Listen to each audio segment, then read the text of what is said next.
El miércoles 26 de enero de 1966 se festejaba el Día de Australia y hacía muchísimo calor. 3 hermanos le pidieron permiso a su madre para ir solos a la playa de Gelneck, cerca de la ciudad de Adelaida, como lo habían hecho en anteriores ocasiones. La madre accedió. El sitio quedaba a tan solo 3 kilómetros de su casa y a 5 minutos en colectivo. Nada podía salir mal. Era habitual por entonces que los menores salieran sin la supervisión de sus padres. La idea de asesinos seriales y pederastas no estaba en las mentes de los ciudadanos de Australia todavía. Pero a plena luz del día y a la vista de todos, los 3 niños desaparecieron. Por el Departamento de Policía de Adelaida han pasado decenas de posibles sospechosos, todos condenados por otros casos similares, pero ninguno por aquella desaparición. La incógnita que persiste en la mente de millones de australianos es: ¿qué pasó con los hermanos Beaumont? Buenas noches, bienvenidos al Criminalista Nocturno.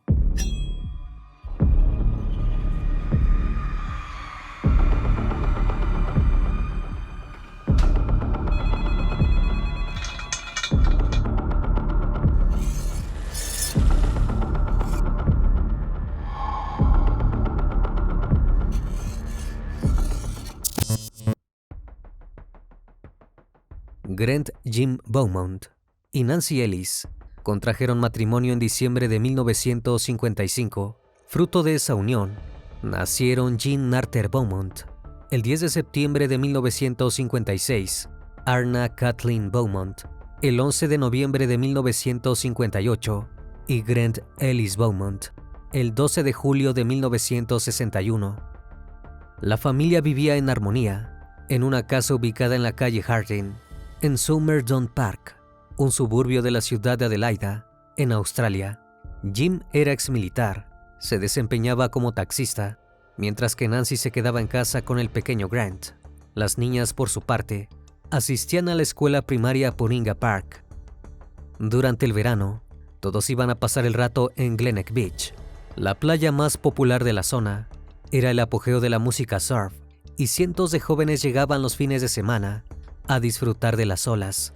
Nadie sospechaba que algo terrible podría pasar allí.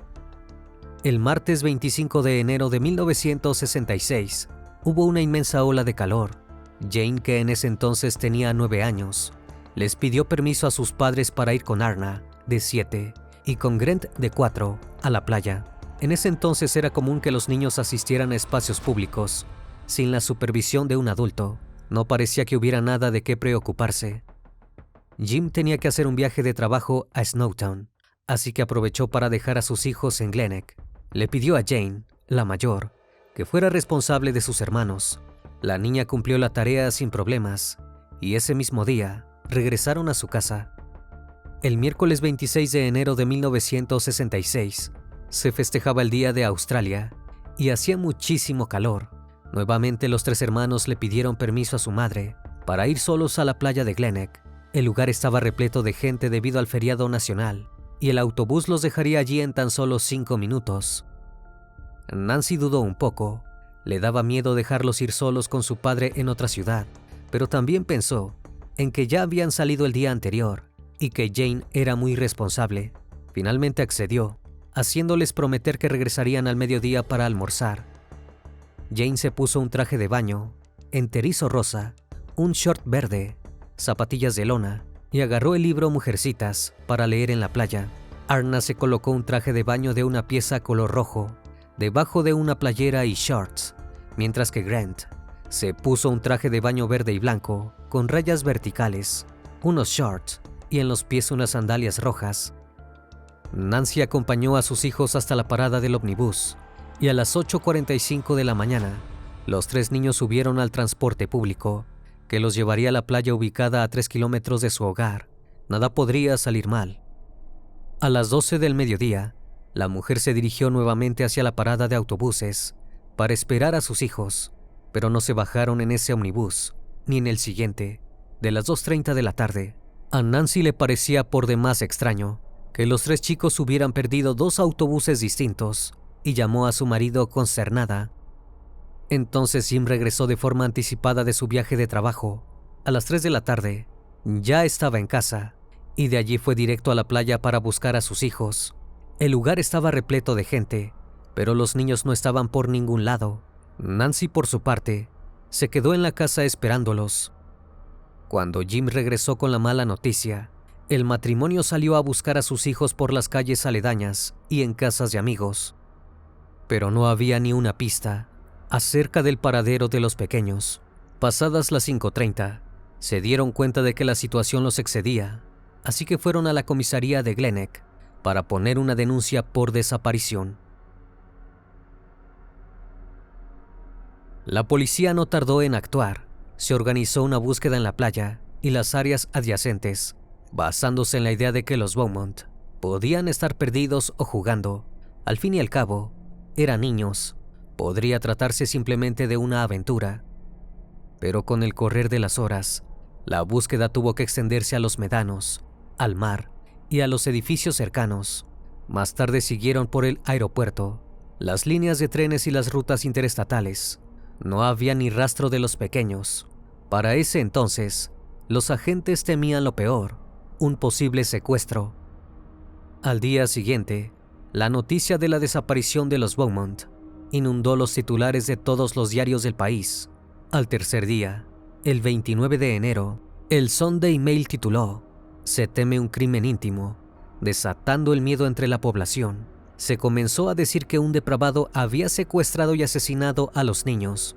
La recompensa oficial era de solo 250 libras australianas. Ese mismo día, una mujer acudió a la estación de policía, declarando que el 26 de enero, día de la desaparición de los Beaumont, alrededor de las 7 de la tarde, creía haber hablado con los niños, o al menos con 3 chicos muy parecidos a ellos. Siguiendo sus indicaciones, las autoridades drenaron el puerto de Patagualonga sin éxito. Viendo que la situación era más compleja, los investigadores hicieron un listado con los artículos que llevaban los menores cuando se les vio por última vez. En total, sumaban 17 objetos, incluyendo ropa y toallas. Ninguno de esos elementos fue hallado. Realmente parecía que los Beaumont se habían esfumado. Jim y Nancy recibieron un gran apoyo de la opinión pública. La idea de una familia destrozada por un crimen atroz generó un gran revuelo entre la población y finalmente llegaron algunos testimonios que podrían llegar a ayudar a resolver el caso. Varias personas declararon que los niños habían llegado a la playa. Los habían visto en compañía de un hombre alto, rubio y de cara delgada. Este sujeto fue descrito por los testigos con la tez bronceada, de físico atlético y de unos 30 a 35 años de edad. Todos relataron lo mismo, que ese hombre estaba en traje de baño y jugaba con los Beaumont. Posteriormente se tiró en la playa, mientras los miraba entretenerse. Los chicos parecían divertidos y en confianza, por lo que nadie sospechó inicialmente de él. Más tarde el hombre se habría acercado a uno de los testigos para preguntarle si alguien había estado cerca de sus pertenencias, ya que le faltaba dinero. Acto seguido, el sujeto se fue a cambiar y los chicos lo esperaron. El grupo fue visto por última vez a las 12:15 yéndose de la playa. Tanto Nancy como Jim quedaron atónitos ante estas declaraciones. Sus hijos, sobre todo Jane, eran muy tímidos. No tenía sentido alguno que jugaran con tanta confianza con un desconocido, pero los agentes no tardaron en teorizar que los chicos quizás habían conocido al sujeto en sus visitas anteriores a la playa, sin supervisión de sus padres. Por ende, para el día de la desaparición ya confiaban en él. Entonces Nancy recordó un comentario que Arna había hecho días atrás. Le había dicho a su madre que Jane había conseguido un novio en la playa. En ese momento, Nancy no le había dado mayor importancia al asunto, ya que pensó que se refería a un niño de la misma edad que su hija, pero con la nueva hipótesis policial, todo cobró un oscuro sentido. Poco después, llegaron nuevos testimonios que dijeron haber visto a los hermanos Beaumont en las inmediaciones de la playa, en la reserva Collie y en la pastelería Wenzel's Cake de la calle Mosley. El encargado de aquel local relató a la policía que Jane había comprado empanadas y un pastel de carne con un billete de 1 libra australiana. Aquello le llamó la atención, ya que conocían muy bien a sus niños y nunca antes habían comprado un pastel de carne.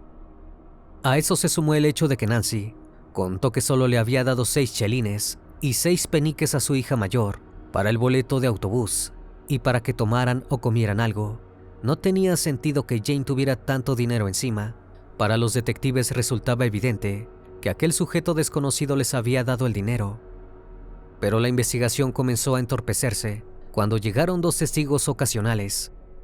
Uno de ellos era el cartero del vecindario, que dijo a la policía que había visto a los pequeños caminando solos a las 3 de la tarde, lejos de la playa a lo largo de JD Road, el día de la desaparición. Sostuvo que iban tomados de la mano y riendo. Esto era por demás extraño, siendo que ya estarían con 1 hora de retraso y probablemente sabrían que Nancy se enojaría con ellos. 2 días después, el mismo cartero volvió a contactar a los agentes para admitir que podía estar equivocado, ya que quizás había visto a los Beaumont por la mañana del 26 de enero o incluso el día anterior. Varios meses después de la desaparición, llegó el segundo testimonio ocular, aún más extraño. Una mujer informó que la noche del 26 de enero había visto a un hombre, acompañado de 2 niñas y un niño, ingresando a una casa vecina que ella creía que estaba deshabitada. Más tarde ese mismo día, había visto al niño caminar solo por un camino, donde el mismo hombre lo perseguía y lo retenía con fuerza. A la mañana siguiente, la casa parecía estar desierta nuevamente. A los detectives les pareció por demás extraño que la mujer tardara tanto en declarar y le quitaron veracidad a su relato. Ninguno de los avistamientos de los Beaumont llevó a ningún lado. Los detectives no pudieron hallar ni una sola huella de los niños o del adulto que supuestamente los acompañaba. El caso también atrajo la atención de la prensa internacional. El 8 de noviembre de 1966, Gerard Crossey, un parapsicólogo y psíquico de los Países Bajos, fue llevado a Australia para investigar, pero solo logró generar más confusión, cambiando la historia día a día, sin ofrecer nuevas pistas. Finalmente informó que había tenido una revelación psíquica. Identificó un sitio en un almacén en construcción cerca de la casa de los niños y de la escuela primaria Poringa Park, a la que asistían Janie y Arna. Creía que los Beaumont habían sido asesinados y que sus cuerpos estaban enterrados allí bajo el cemento fresco, dentro de los restos de un antiguo horno de ladrillos. Los propietarios se mostraron reacios a excavar sobre la base de un supuesto reclamo psíquico, pero terminaron cediendo ante la presión pública después de que se recaudaron $40,000 para demoler el edificio. Sin embargo, no se encontraron restos ni ninguna prueba que se pudiera vincular con cualquiera de los Beaumont. A pesar de que en un principio los medios de comunicación de Australia habían cubierto el caso sin parar, con el tiempo, debido a la ausencia de indicios, el interés comenzó a desaparecer. No ocurría lo mismo, obviamente, con el interés de los padres por encontrar a sus hijos. En una entrevista realizada en febrero de 1967, Nancy dijo que cuanto más tiempo pasaba sin saber nada, más esperanzas tenía que sus hijos estuvieran con vida. La noche anterior, había soñado que los 3 tocaban la puerta detrás de la casa. Le decían «Hola, ma», y ella respondía «¿Dónde han estado?», para después llorar y abrazarlos. La siguiente pista sobre el caso llegó recién 2 años después de la desaparición, cuando Nancy y Jim recibieron 2 cartas cuyos sobres mostraban un matasellos de Dendion, Victoria. Supuestamente, una de aquellas notas habría sido escrita por Jane y la otra por un hombre.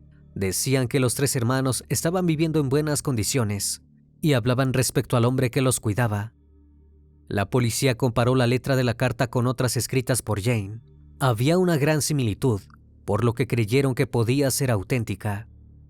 La carta del hombre sostenía que se había designado a sí mismo guardián de los niños, pero que estaba dispuesto a devolverlos a sus padres.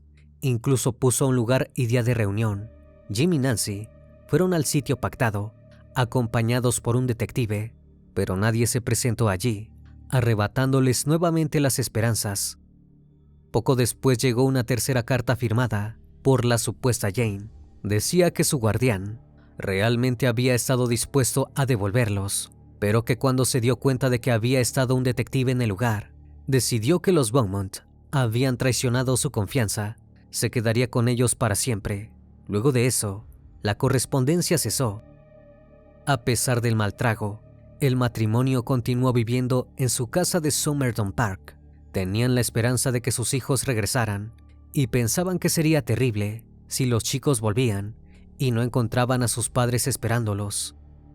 En 1968, aparecieron en los medios nuevas teorías acerca del caso, una más descabellada que la otra, que los chicos habían sido víctimas de un culto satánico, que habían sido enterrados vivos mientras jugaban, que su madre había sido la responsable de lo ocurrido por dejarlos ir solos a la playa. Esa última versión en particular le causó un inmenso dolor a Nancy. Los psiquiatras y psicólogos acabaron por aconsejarle que no hablara más en público o a la prensa de lo ocurrido. Pero el caso no acabó ahí, porque en Australia ocurrieron nuevos sucesos que dieron mucho de qué hablar.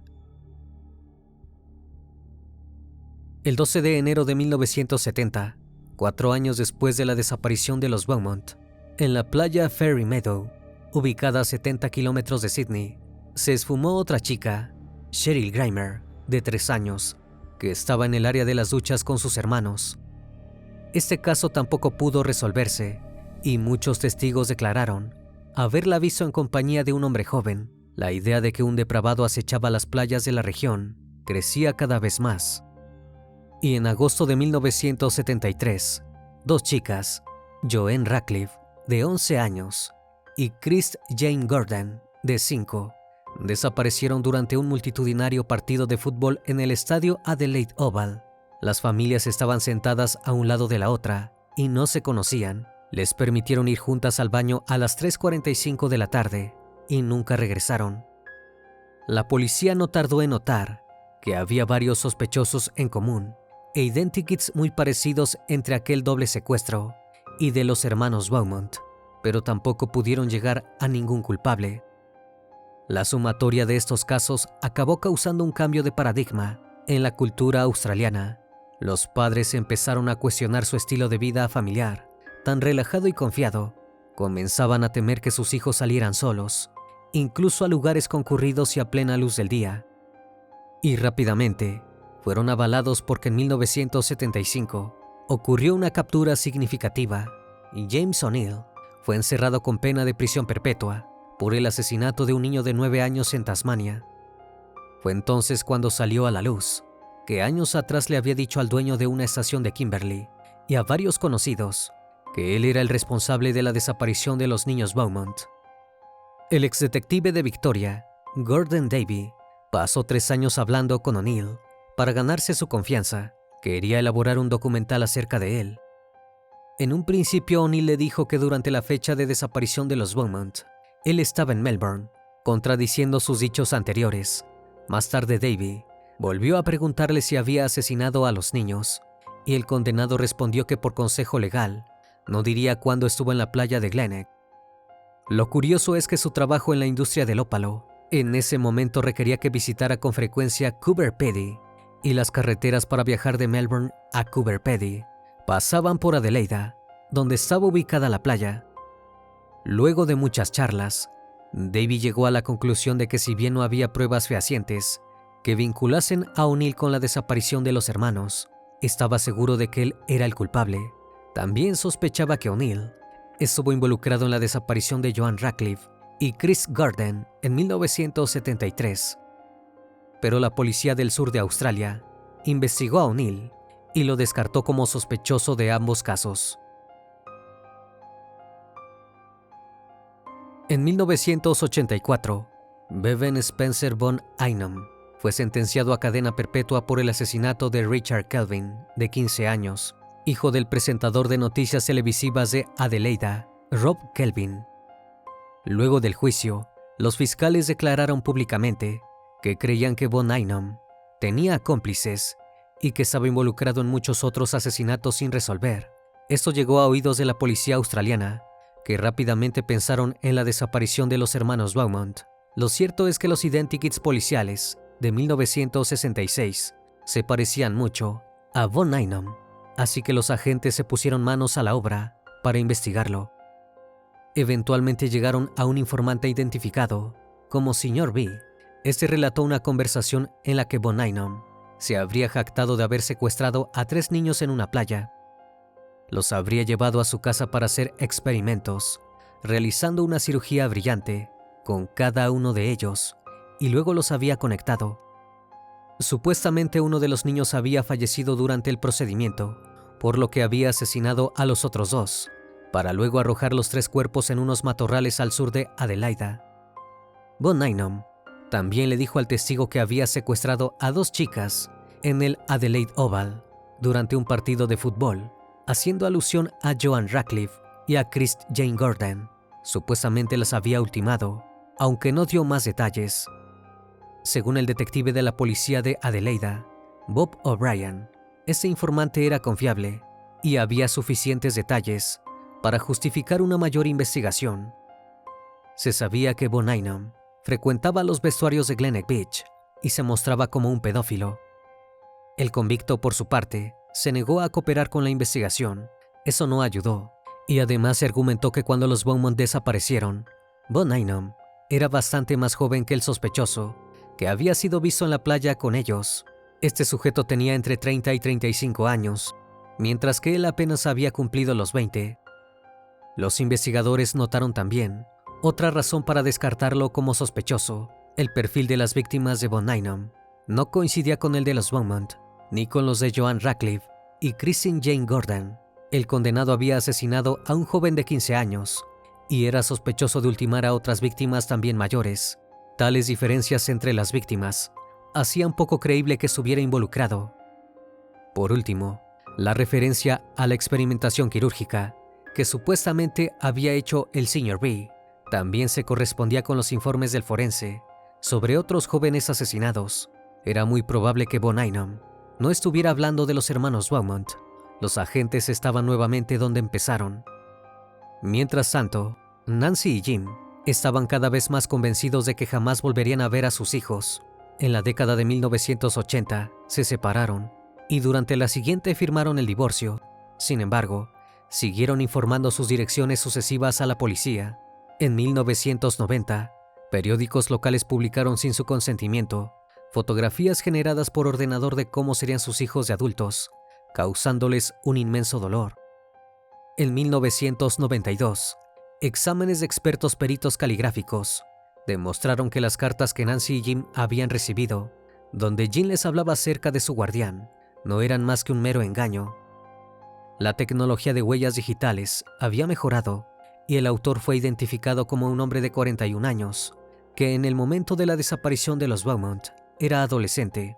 Había escrito las cartas en broma, ignorando el dolor de los padres. Debido al tiempo transcurrido, no fue acusado de ningún delito. No hubo nuevas actualizaciones acerca del caso hasta el año 1998, cuando Arthur Stanley Brown fue acusado de los asesinatos de las hermanas Judith, de 7 años, y Susan, de 5, en Townsville, Queensland. Las 2 niñas desaparecieron el 26 de agosto de 1970. Mientras iban a la escuela, sus cuerpos fueron encontrados varios días después, en el lecho de un arroyo seco. Brown guardaba una gran similitud con el retrato robot del sospechoso del caso Beaumont, también con el de Joan Radcliffe y Christine Jane Gordon.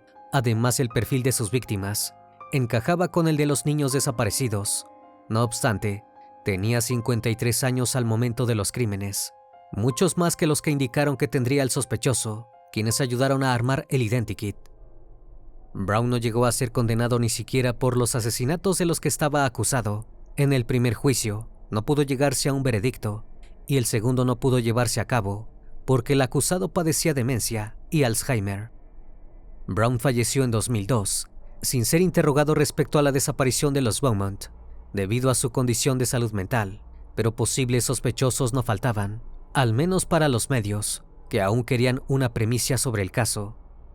El 22 de abril de 2007, un informe en el periódico The Age sugirió que los niños Beaumont podrían haber sido asesinados por Derek Percy, el prisionero más antiguo de la cárcel de Victoria.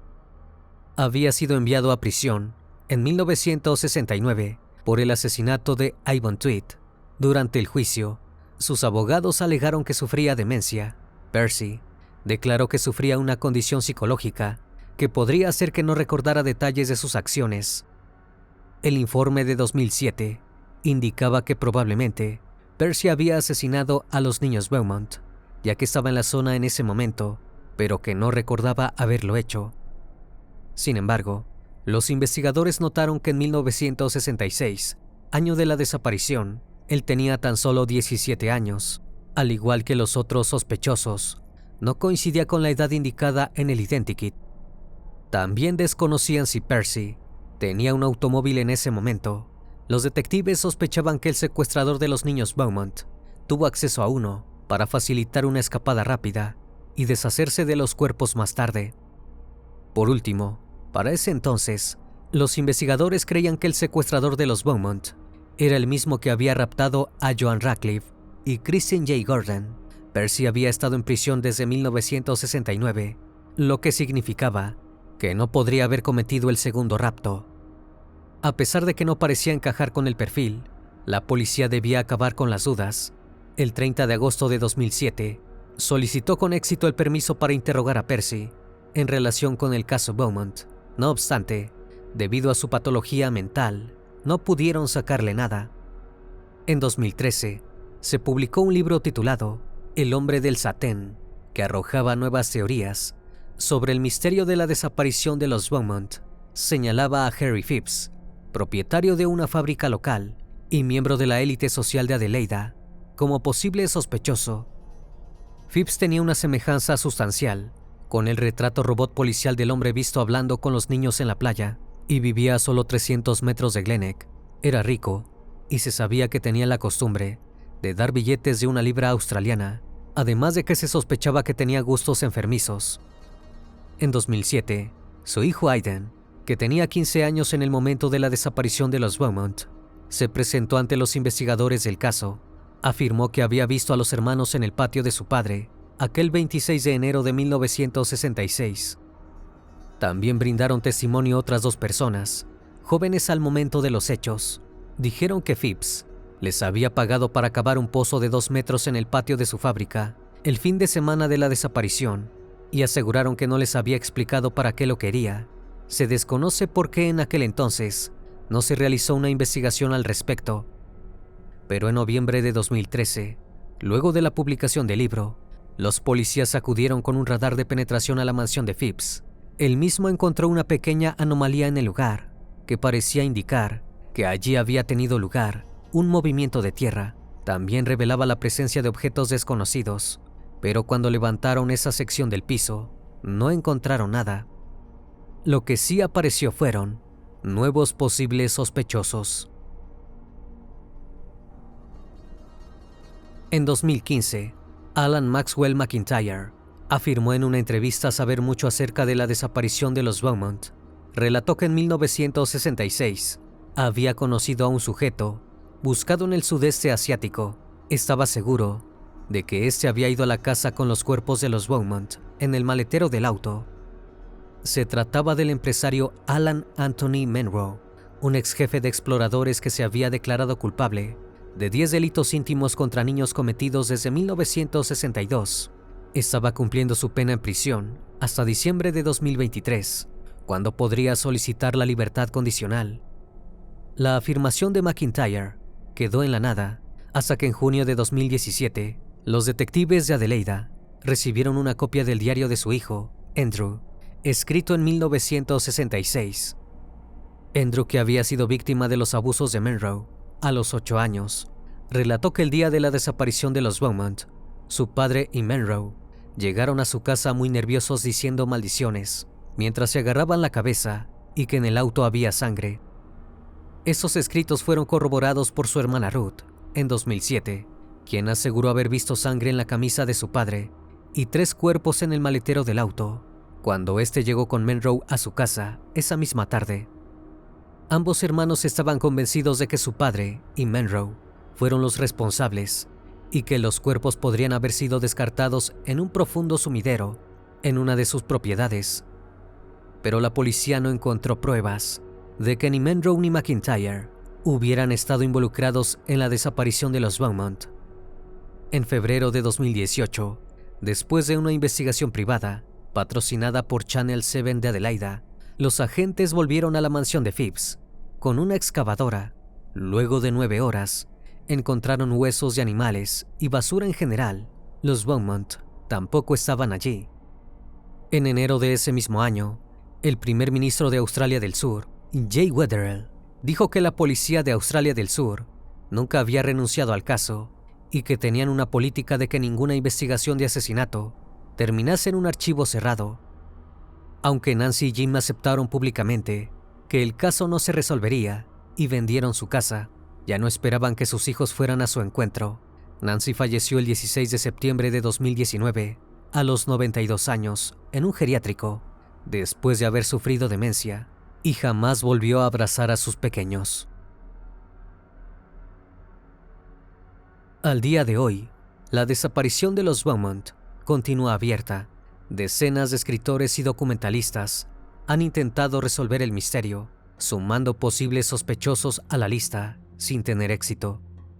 Uno de ellos fue el escritor Michael Madigan, autor de un par de libros sobre el caso. Indicó que debería investigarse a Dider Fenwick, quien asesinó a una joven llamada Louise Bell en 1983.